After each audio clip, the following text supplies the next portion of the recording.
Esther marchait dans la rue déserte en tenant ses petites jumelles dans les bras. Ce soir, elle avait pris une décision. Les jeter dans une poubelle comme de simples ordures.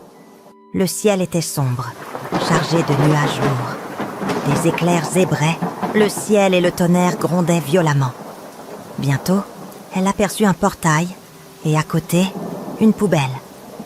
Elle en souleva rapidement le couvercle, y déposa les bébés et se détourna aussitôt. Elle s'éloigna à grands pas, sans se retourner. Un autre éclair fendit le ciel, suivi d'un tonnerre assourdissant. Son cœur sursauta. Une petite voix en elle cria « Et si la pluie remplissait la poubelle et que les bébés périssaient ?» Mais Esther ne s'arrêta pas. Elle se fichait, bien qu'ils survivent ou non. Elle arriva à la gare routière, monta dans un bus, et celui-ci démarra. Assise sur son siège, Esther sourit. Elle était libre désormais. Les bébés étaient partis. Elle pouvait retourner à Lagos, reprendre son travail dans les boîtes de nuit, rencontrer des hommes et gagner beaucoup d'argent. Les nuages s'épaissirent et un autre tonnerre éclata dans le ciel. Le bruit réveilla les bébés qui se mirent à pleurer. Leur petite voix résonnait à l'intérieur de la poubelle. Puis quelque chose d'étrange se produisit. Quelque chose qui ressemblait à un miracle. Les lourds nuages se dissipèrent presque instantanément et le ciel nocturne se remplit d'étoiles. Une femme mentalement dérangée s'approchait de la poubelle. Elle venait là chaque nuit pour chercher de la nourriture. C'était là qu'elle trouvait habituellement son repas. Ce soir-là, en arrivant à la poubelle, elle trouva 2 bébés en pleurs. Ils bougeaient, pleuraient bruyamment dans le conteneur. Elle regarda autour d'elle, puis les attrapa délicatement. Elle trouva aussi un morceau de pain sec couvert de moisissures. Elle glissa le pain dans son pagne et retourna lentement à son coin habituel derrière une maison, le seul endroit qu'elle appelait chez elle. Elle étala quelques chiffons sales sur le sol et y déposa doucement les bébés. Mais ils continuaient à pleurer, leur voix perçante appelant leur mère.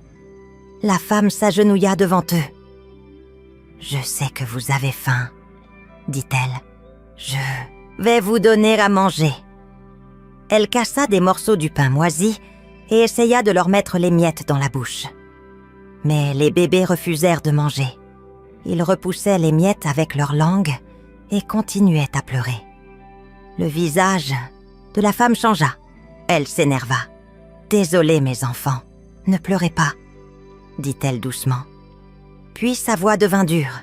« Arrêtez de pleurer, arrêtez de me déranger. Je suis votre mère et je vous ordonne d'arrêter de pleurer. » Mais les bébés pleuraient toujours. Son visage s'adoucit à nouveau, sa voix devint douce. « Je suis désolée de vous avoir crié dessus, » murmura-t-elle. « Pardonnez-moi. Je ne crierai plus. Vous êtes mes enfants. » Elle leur donna de l'eau d'un vieux récipient sale. C'était la seule eau qu'elle possédait. Les bébés la burent et au bout d'un moment, ils cessèrent de pleurer et s'endormirent. La femme les couvrit de chiffons sales, puis se coucha à côté d'eux et ferma les yeux. Bientôt, elle s'endormit aussi profondément. À l'aube, Mr. Sam sortit pour son jogging matinal. En passant près d'un coin tranquille, il aperçut la femme mentalement dérangée, assise par terre avec 2 bébés. Ils pleurèrent de nouveau, à tue-tête, affamés, n'ayant jamais été aussi longtemps sans le lait de leur mère. Mr. Sam s'arrêta et regarda attentivement. Il reconnut la femme immédiatement. Tout le quartier la connaissait. Elle n'avait jamais été enceinte, donc il savait que ses bébés n'étaient pas les siens. Elle avait dû les trouver dans les environs. Il n'était pas rare d'entendre des histoires de femmes abandonnant leurs bébés après un accouchement, hors mariage. Monsieur Sam devina que c'était encore l'un de ces cas tristes. Il s'approcha prudemment, mais dès qu'il fut plus proche, la femme se leva brusquement, très en colère. « Pourquoi tu viens ? Tu veux me voler mes bébés ?» cria-t-elle. Puis elle ramassa des pierres et les lança vers lui. Monsieur Sam recula, mais ses yeux restèrent fixés sur les bébés qui pleuraient. Son cœur se brisa. Il se souvint soudain de sa femme et de ses jumeaux morts dans un accident de voiture il y a 3 ans. Ils avaient presque le même âge que ses enfants. Il savait qu'il devait les aider. Mais il lui fallait d'abord calmer la femme. Il se souvint de la seule chose qu'elle aimait plus que tout, le Coca-Cola.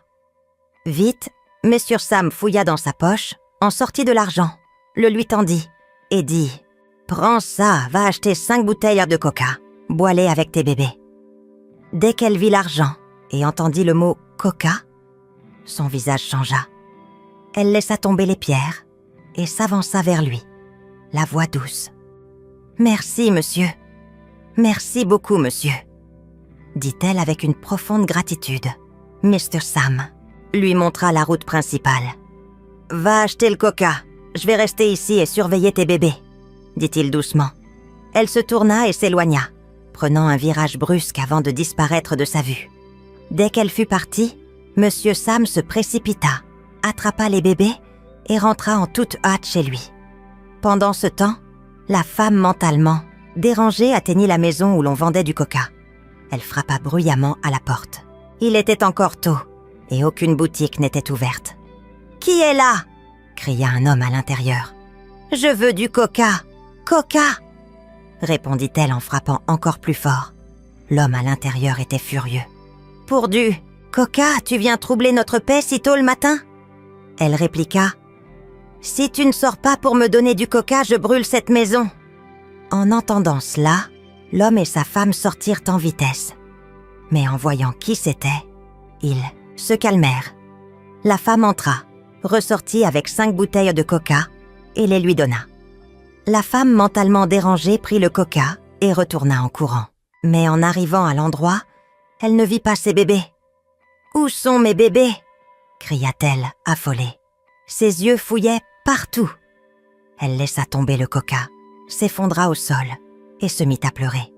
Elle se roula par terre, en larmes, criant, hurlant, jusqu'à ce que le soleil soit complètement levé. Des gens commencèrent à se rassembler autour d'elle. « De quoi parle-t-elle » demanda un homme.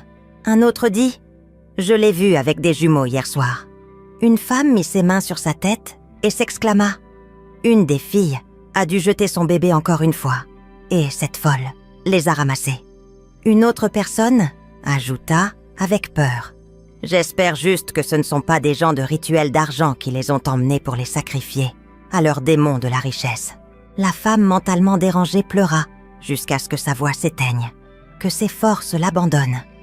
Puis, elle s'allongea sur le sol nu et s'endormit, les bras vides. De retour chez lui, Monsieur Sam retira rapidement les vêtements sales. Des bébés? Ils sentaient extrêmement mauvais et il vit des morceaux de déchets collés à leur peau. De la nourriture pourrie et des légumes couvraient leur tête et leurs jambes. Il secoua la tête, comprenant que la femme dérangée les avait trouvés dans une poubelle. Il réchauffa de l'eau, y ajouta beaucoup d'antiseptiques et les lava doucement. Après les avoir nettoyés, il enveloppa chaque enfant dans une serviette propre. Ensuite, il acheta du lait pour bébé et les nourrit.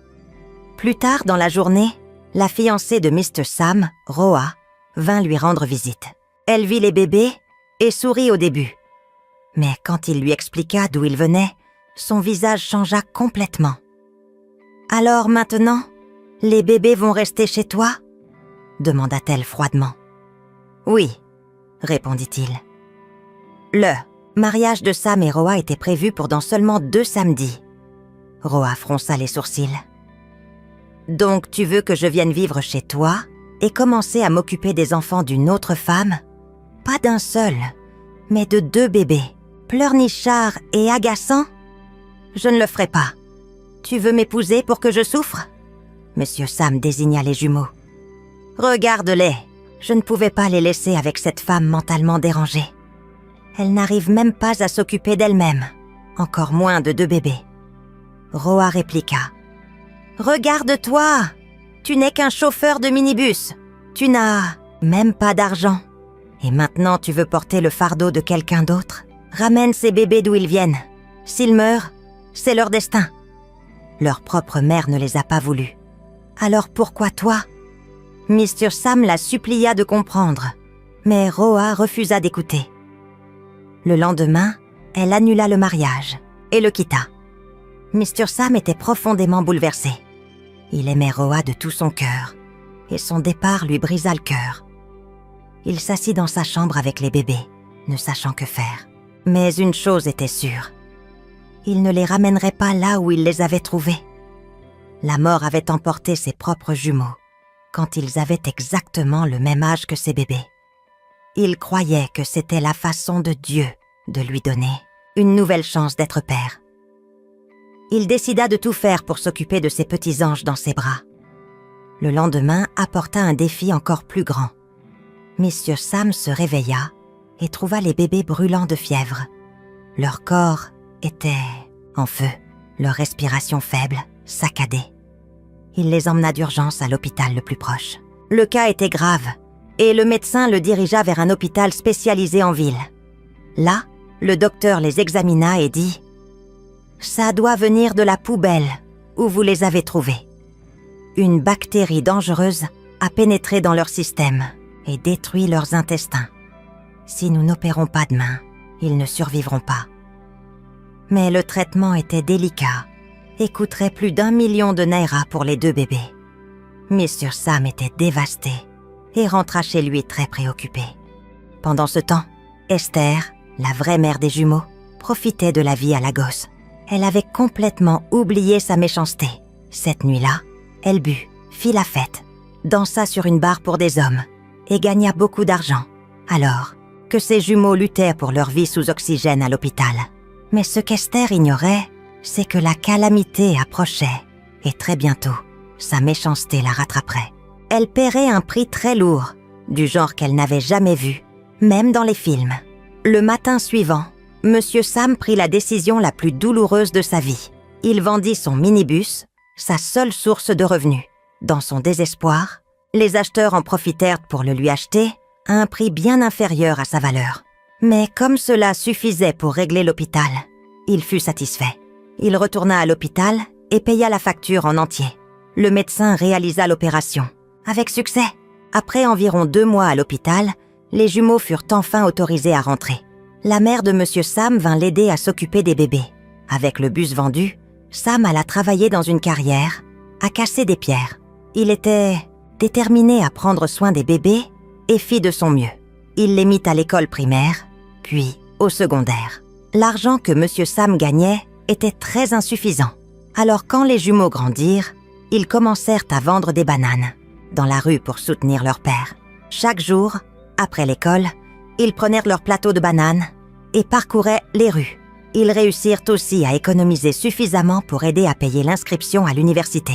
Ils adoraient le design et rêvaient de devenir 2 des meilleurs architectes du Nigeria. Ils économisèrent avec acharnement dans l'espoir de s'inscrire dès qu'ils auraient leur admission. Mais après avoir terminé le secondaire, ils passèrent les examens WAEC et JAMB et échouèrent tous les 2. Ce soir-là, ils rentrèrent le cœur lourd et montrèrent le résultat à leur père. « Nous t'avons déçu, papa », dirent-ils doucement. Il les prit dans ses bras et sourit. « Ce n'est pas facile d'aller à l'école et de marcher des kilomètres tous les jours pour vendre des bananes. Vous ne m'avez pas déçu. Je suis très fier de vous.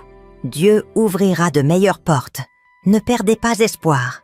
Tant que vous êtes en vie, votre avenir est encore brillant. » Il parla avec chaleur, les encourageant, et ils retournèrent dans leur chambre, le poids de la déception lentement allégé.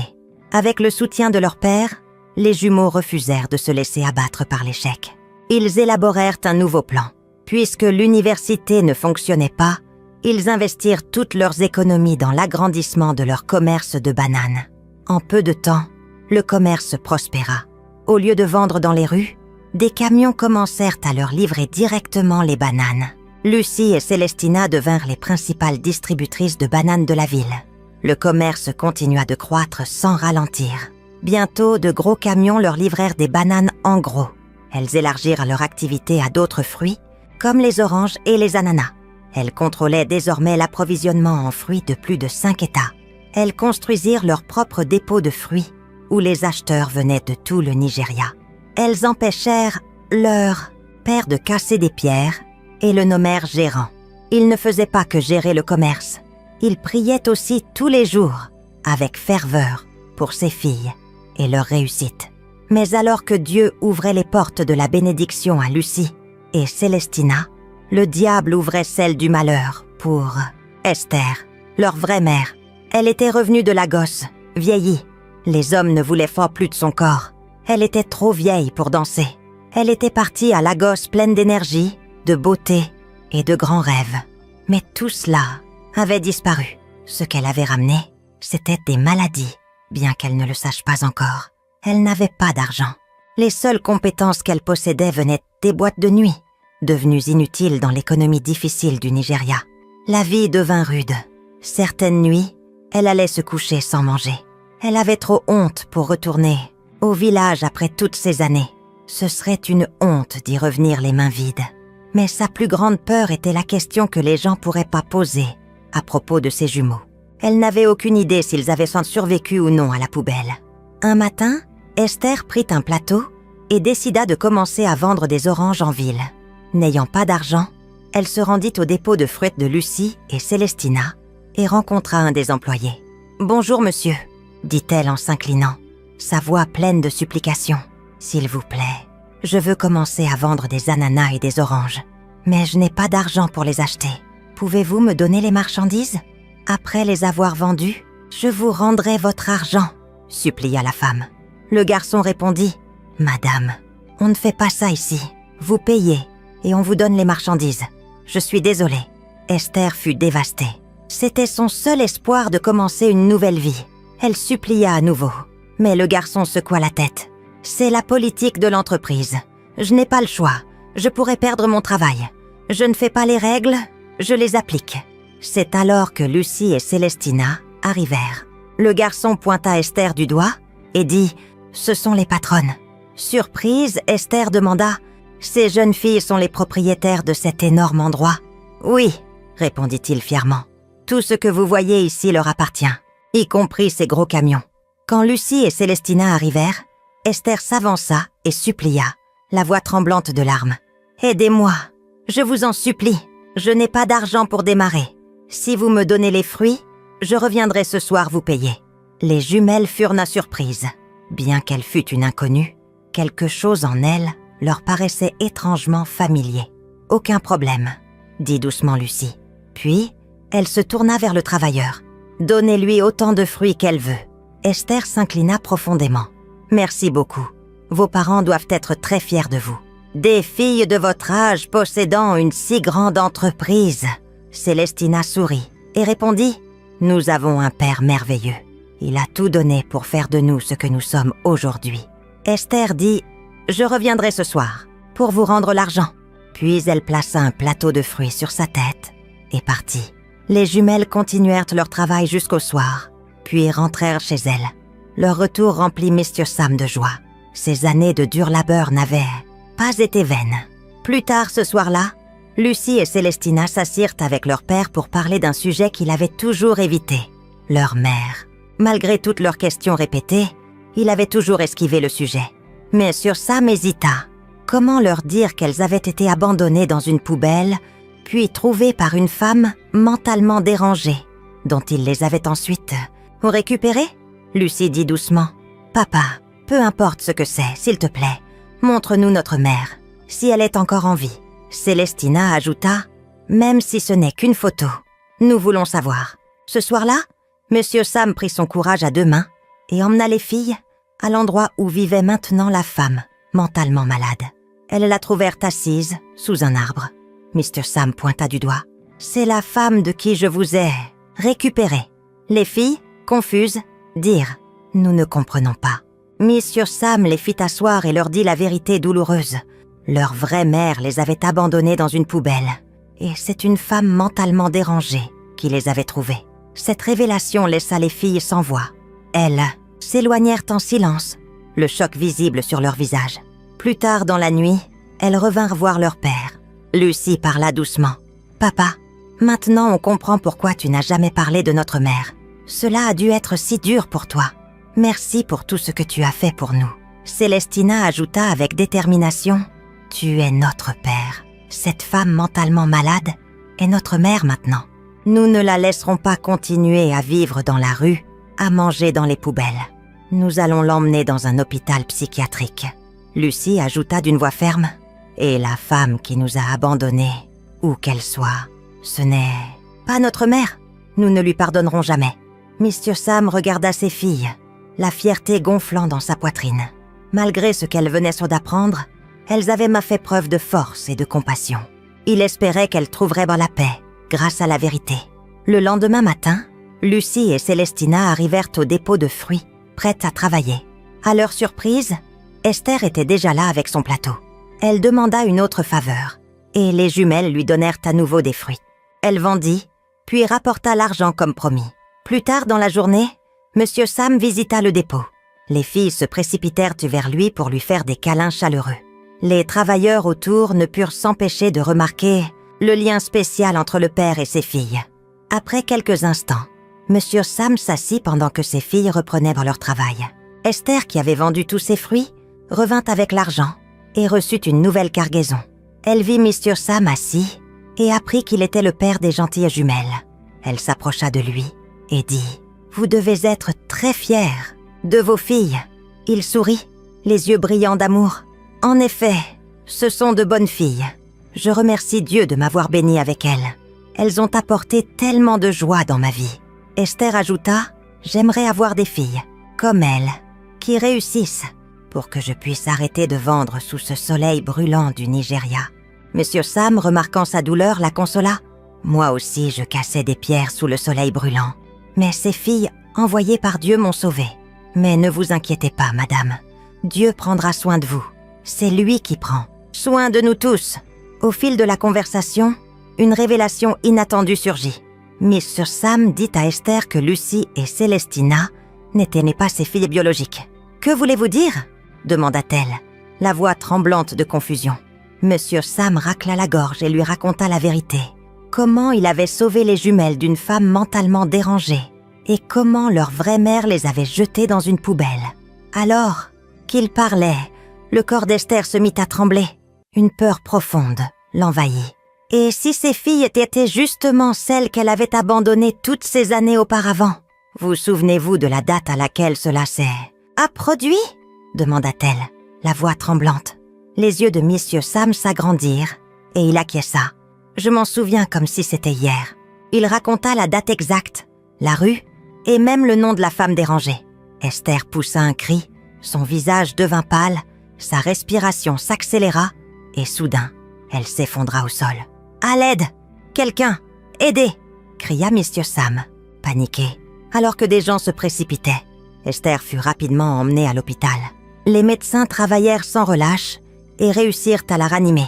Mais elle resta paralysée d'un côté.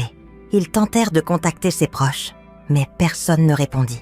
Lucie et Célestina, fidèles à leur compassion, prirent en charge les frais d'hôpital d'Esther. Environ une semaine plus tard, les jumelles emmenèrent leur mère, la femme mentalement malade, dans un hôpital psychiatrique réputé. Après une série de tests, les médecins confirmèrent qu'elle pouvait être soignée et que sa folie était réversible. Soulagées, les jumelles payèrent immédiatement le traitement. En peu de temps, leur mère, Martha, réagit positivement aux soins. Une fois stabilisée, Esther fut autorisée à quitter l'hôpital et ramenée à la maison. Sa sœur Aïcha vint du village pour s'occuper d'elle. À son arrivée, Aïcha gronda sa sœur. « Si ce n'était pas pour Dieu, je ne serais jamais venue m'occuper de toi. Tu es tellement égoïste. Tu ne penses qu'à toi-même. Où sont les hommes que tu es allé chercher à Lagos? Et tes jumelles?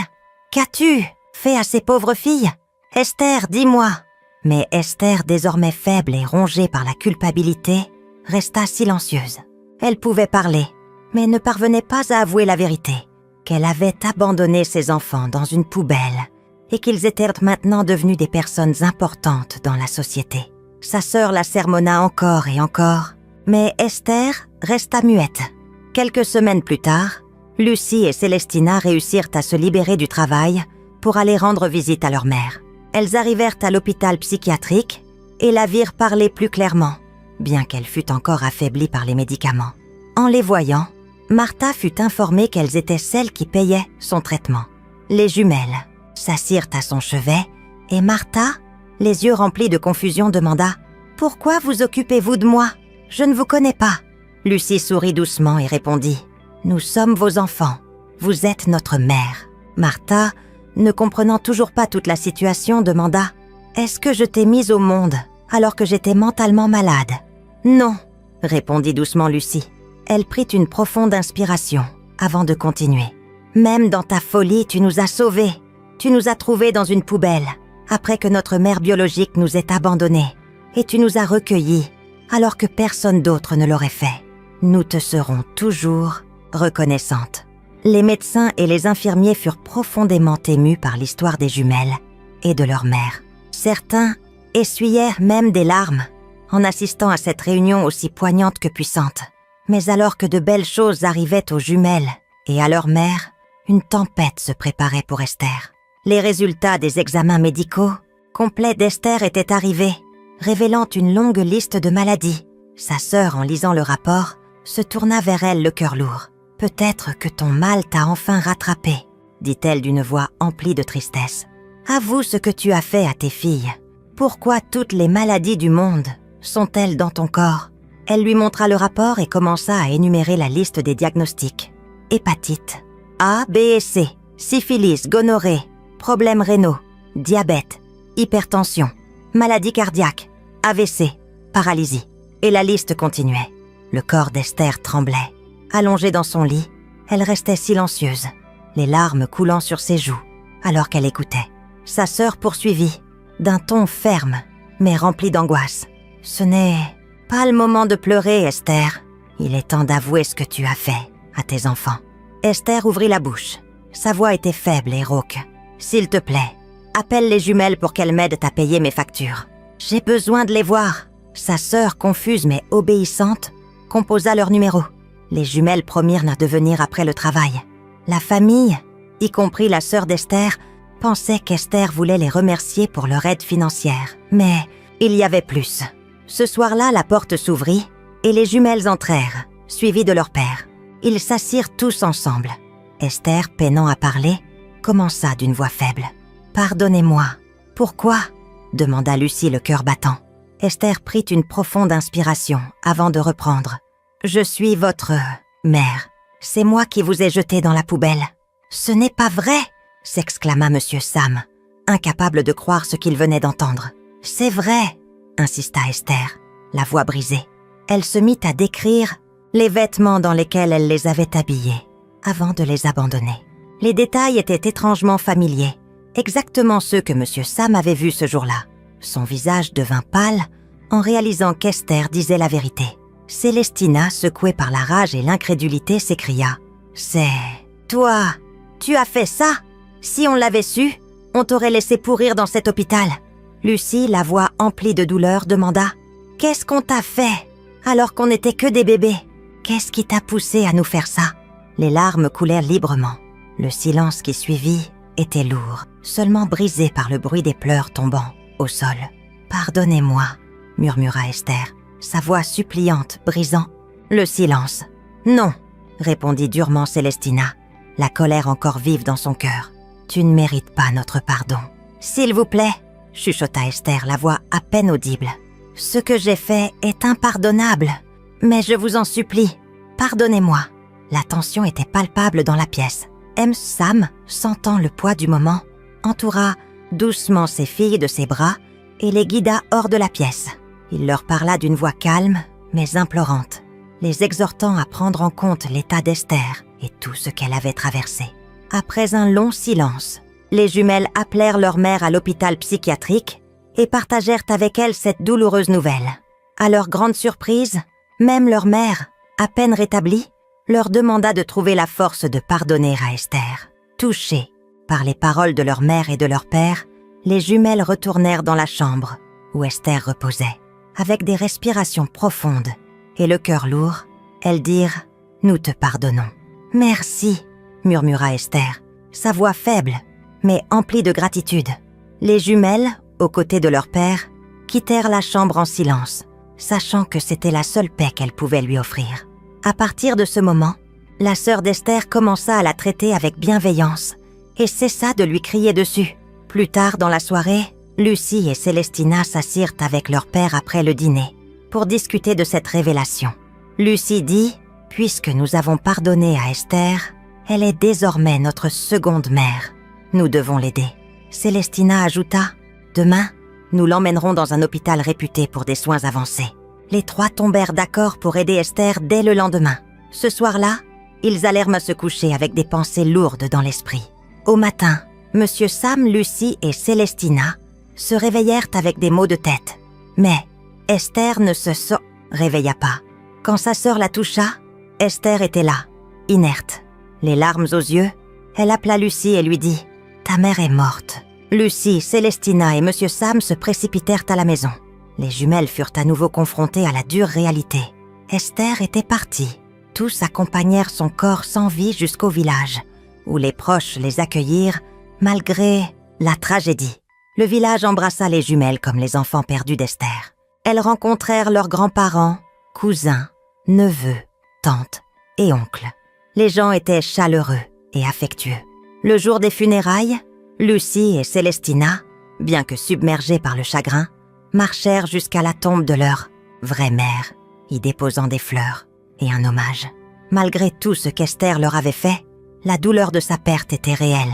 Elles pleurèrent amèrement, en deuil de la femme qui les avait abandonnées, mais aussi de celle qui, au final, avait été leur mère. Après l'enterrement, ils rentrèrent en ville. Peu après, leur autre mère, désormais mentalement stable et souriante, sortit de l'hôpital et emménagea avec eux. Ensemble, ils bâtirent une nouvelle vie, une vie paisible, remplie de guérison. Merci d'avoir regardé et que Dieu vous bénisse.